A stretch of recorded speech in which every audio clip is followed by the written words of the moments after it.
Earlier this year, Disney Plus added all of the Defenders, including Iron Fist, the Punisher, and so forth, to their lineup on Disney Plus.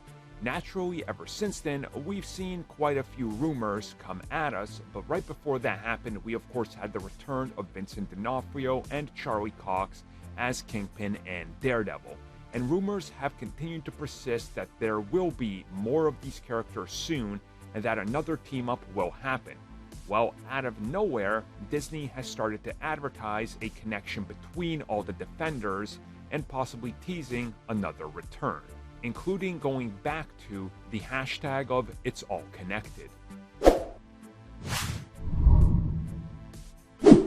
So what's been happening is that Marvel and Disney have decided to use old production assets, posters, pictures, and things like that to put together new advertising for the Defenders. And they all are used to, they're not trying to obscure their faces or anything or who they are. It's very much prominent. And essentially what we got here is all the characters getting a little bit of a, hype and buzz. And it looks like that somebody is trying to connect the dots on all the characters, how they're related, how they're connected, and obviously build up a case against them.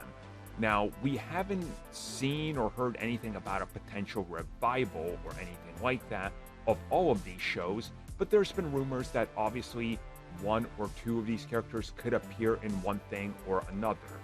And there's been plenty of things to suggest that sooner rather than later, we're going to see a couple of these characters pop up in the MCU proper, just like Daredevil and Kingpin so far. Obviously, one big thing that's interesting about this is the fact that they use the good old It's All Connected thing connected to everything Marvel TV before, so a lot of people took note of that. And there's also a couple more things that stand out here.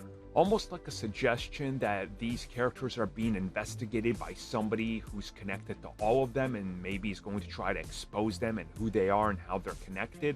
Again, it's all kind of building a case against them. Now, again, I don't want to get people too hyped for it, but don't just expect them to drop them all in the same project at once. I think people are slowly trying to almost build themselves up for disappointment. And we know how this is going to go. You're going to be promised the sun and you're going to be given a piece of the moon, right? It's like you can't have everything at once.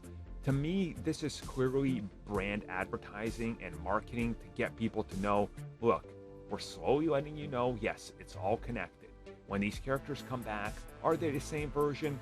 Maybe, maybe not. We're not going to address that because there's other things to worry about, like moving the MCU forward. And I think that's the thing here. Obviously, we've talked about the views for the show and some of the feedback. There's a lot of people who are right now discovering these shows for the first time. There was a lot of people that legit just recently discovered Iron Fist and they were literally going, wait, why do people hate this so much? It's not that bad. And again, we've had enough time to get away from Iron Fist needed to be Asian and there was just a lot of hate for the character to some of the shortcomings we know about and certainly some other comic products that have gotten worse since then.